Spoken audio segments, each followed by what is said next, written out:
Hello friends, digital marketing की इस AI series में आपका स्वागत है। पिछले सेशन में हमने देखा वेबसाइट की बेसिक रिक्वायरमेंट क्या है।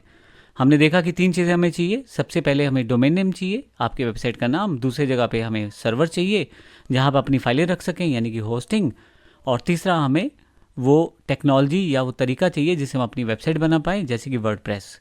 तो हमारे पास अब बात करेंगे हम वर्डप्रेस के बारे में कि किस वर्डप्रेस क्या है, उसके क्या फीचर्स हैं और किस तरह से हम उसका प्रयोग अपनी वेबसाइट्स के लिए कर सकते हैं। तो मैं जब वर्डप्रेस की बात करता हूँ तो वर्डप्रेस एक ऐसी टेक्नोलॉजी है जिससे आप अपनी वेबसाइट को बड़ी आसानी से बना सकते हैं। ये एक पहले से बना हुआ कंटेंट मैनेजमेंट सिस्टम है जिसको CMS भी कहते हैं। इंटरनेट पे जितनी वेबसाइट चलती हैं लगभग 43% वेबसाइट जो हैं वो वर्डप्रेस से बनी हुई हैं। ये ना केवल आपको वेबसाइट बनाने में मदद करता है, उसको मैनेज करने में मदद करता है, बल्कि बड़ा आसानी से सारे काम करने देता है बिना किसी कोडिंग को जाने हुए। अब अगर हम वर्डप्रेस की बात करें तो वर्डप्रेस के कुछ फीचर्स हैं, उनकी जानकारी लेते हैं और देखेंगे वर्डप्रेस किस प्रकार से हमें वेबसाइट बनाने में मदद करता है। सबसे पहले मैं आपको बता दूं, फ्री और ओपन सोर्स है। आपको इसके लिए किसी भी तरह का कोई पैसा नहीं देना पड़ता, कोई लाइसेंसिंग फीस नहीं देनी, कोई आपको अलग से कोई चार्जेस नहीं देना। आप अपनी वेबसाइट बनाएं, उसको प्रयोग करें। यहाँ पे ये हाईली कस्टमाइजेबल रहता है। अब इसका मतलब ये हुआ कि आप अपने अकॉर्डिंग बड़ी आसानी से चीज़ें बदल सकते हैं और उसके लिए अलग से किसी को कुछ पे नहीं करना पड़ता। थोड़े से एफर्ट हैं, अगर आप वेबसाइट बनाना सीख जाते हैं तो आपके लिए और ज़्यादा आसान हो जाता है अपनी वर्डप्रेस वेबसाइट को मैनेज करना। दूसरा है यूज़र फ्रेंडली। बिगनर्स और एक्सपर्ट्स यहाँ पे लगभग एक जैसे प्रोसेस में रहते हैं क्योंकि ये यूज़र फ्रेंडली रहता है। आपके लिए जैसा है वैसा ही मेरे लिए वर्डप्रेस है। आपको वर्डप्रेस की 1-2 वेबसाइट्स का ट्रेनिंग देखना है, आपको खुद ही क्लियर हो जाएगा। ये बड़ा आसान है वर्डप्रेस में काम करना। हाईली कस्टमाइजेबल, जैसे मैंने पहले बताया, बहुत सारे थीम्स और प्लगइन्स अवेलेबल रहते हैं। अब थीम्स का मतलब आप ऐसे ले लें टाइप्स ऑफ वेबसाइट्स। कोई थीम एजुकेशनल की है, कोई थीम ई-कॉमर्स की है, कोई थीम आपके प्रोफाइल की है, कोई थीम स्कूल की है, कोई थीम कंप्यूटर सेंटर की है। तो डिफरेंट तरह की थीम्स रहती हैं। लेकिन जब आप कोई थीम प्रयोग करते हैं तो वहाँ पे आपके पास प्लगइन से आप उनके फीचर्स को बढ़ा सकते हैं। जैसे मान लीजिए मैं कोई ऑनलाइन कोर्स बेचना चाहता हूँ तो उसके लिए एक थीम प्रयोग करूँगा, लेकिन उसमें सेल्स कैसे आएगी, इसके लिए मैं किस तरह का सिस्टम बनाऊँगा, उसके लिए मैं LMS प्लगइन्स यूज़ कर सकता हूँ। प्लगइन्स उस थीम के ऊपर और बेहतर तरीके से काम करता है और कुछ सॉफ्टवेयर या ऑनलाइन कोड की फैसिलिटी देता है जिससे आपका काम और आसान हो जाता है। प्लगइन बेसिकली छोटे छोटे पीसीज ऑफ कोड रहते हैं जो कि आपके कार्य को और आसान बनाते हैं। अब इसको ऐसे समझ लीजिए कि थीम एक सिंपल आपका बेसिक लेआउट है, लेकिन उसकी फंक्शनैलिटीज़ ऊपर डालने के लिए आप प्लगइन्स का प्रयोग कर सकते हैं। अगला जो फीचर है SEO फ्रेंडली। आप SEO का मतलब है सर्च इंजन ऑप्टिमाइजेशन, जिसको मैं पहले भी इस टर्म्स को यूज़ कर चुका हूँ। गूगल पे अगर आपको ऊपर आना है तो आपको SEO सेटअप ढंग से करना पड़ेगा, सर्च इंजन ऑप्टिमाइजेशन करना पड़ेगा। अपनी वेबसाइट में वो सारी जानकारियाँ और चीज़ें लिखनी पड़ेंगी जिससे गूगल आपकी वेबसाइट को ऊपर की तरफ लेके आए। इसके लिए हमें पहले से बने बनाए SEO प्लगइन्स मिल जाते हैं, जैसे कि योस्ट SEO। आप आसानी से अपनी वेबसाइट का SEO कर सकते हो, जिससे आसानी से आप अपनी गूगल रैंकिंग को सुधार सकते हो। तो बड़ा सीधा सा बात है कि अगर जितना रैंकिंग आपका अच्छा होगा गूगल में, उतने ज़्यादा लोग आएंगे, उतनी ज़्यादा सेल्स रहेंगी, उतने ज़्यादा आपको कस्टमर्स मिलेंगे। तो SEO का सबसे बड़ा बेनिफिट ये रहता है। वर्डप्रेस में SEO करना बड़ा आसान है क्योंकि आप प्लगइन्स इंस्टॉल करें और सिर्फ उसकी स्टेप्स को फॉलो करें।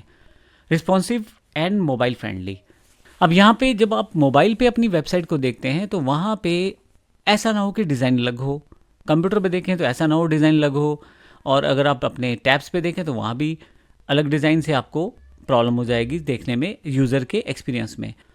वर्डप्रेस में डिफ़ॉल्ट फीचर्स रहते हैं जिसके लिए मैक्सिमम वेबसाइट्स या थीम्स पहले से ही मोबाइल फ्रेंडली रहती हैं, रिस्पॉन्सिवनेस उनमें पहले से रहती है।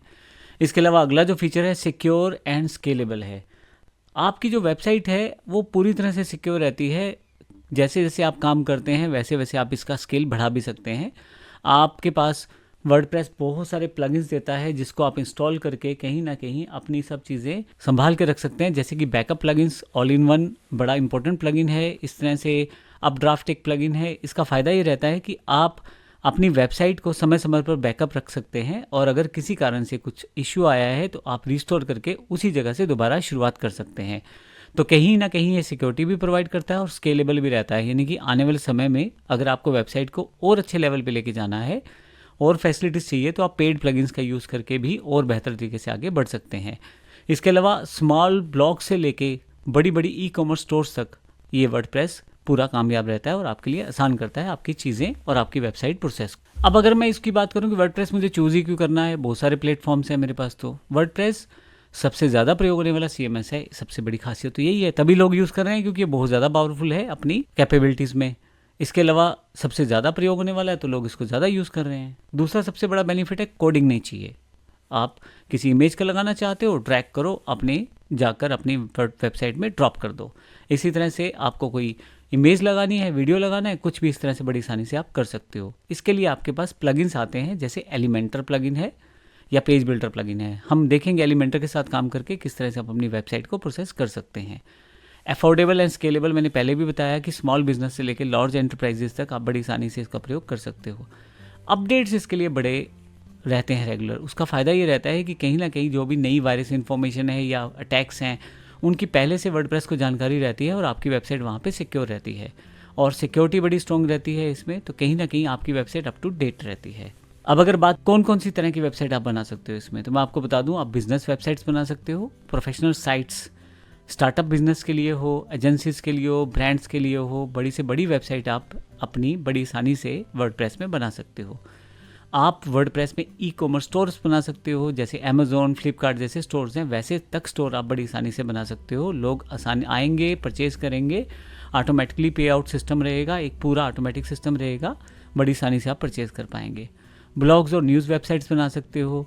बहुत सारे आपके पास ब्लॉग्स और न्यूज़ वेबसाइट्स बनाने की टेम्पलेट और थीम्स रहती हैं। तो कंटेंट अगर क्रिएटर हैं आप, राइटर हैं, पब्लिशर हैं, तो ऑनलाइन आप इन सब चीज़ों का यूज़ करके अपने लिए न्यूज़ वेबसाइट्स बना सकते हैं। पोर्टफोलियो वेबसाइट्स बना सकते हैं। अगर आप डिज़ाइनर हैं, फोटोग्राफर हैं, फ्रीलांसर हैं, कहीं ना कहीं आप अपनी सर्विसेज को सामने की तरफ दिखाना चाहते हैं, तो आप पोर्टफोलियो वेबसाइट्स बना सकते हैं और ये बड़ी आसानी से वर्डप्रेस में बन जाती हैं। मेंबरशिप और कोर्स वेबसाइट, अब जैसे मेरा प्रोफेशन है, मैं ऑनलाइन कोर्सेज़ को सेल्स करता हूँ, तो मेरे पास LMS प्लगइन्स का यूज़ करके अपने कोर्सेज़ को बेच सकता हूँ, सब्सक्राइब करवा सकता हूँ। LMS प्लगइन्स का यूज़ करते हुए मैं अपना पूरा का पूरा मेंबरशिप सिस्टम चला सकता हूँ। तो जितने लोग मेरी वेबसाइट पे आएंगे वो उस मेंबरशिप सिस्टम के अंतर्गत मेंबरशिप ले सकते हैं, तो मेरे लिए एक अर्निंग का सोर्स हो जाएगा। इस ना तो मैंने कोई ऑफलाइन सिस्टम लगाए हैं, ना किसी तरह से ऑफलाइन को अरेंजमेंट किया है, सब ऑनलाइन है। लोगों के मोबाइल पे ऑटोमेटिकली वो लॉगिन होना शुरू हो जाएगा और वो वहाँ से वीडियोज़ को पे करके देख सकते हैं। इसी तरह से सोशल नेटवर्क फॉर्म्स के लिए भी आप इसका प्रयोग कर सकते हैं।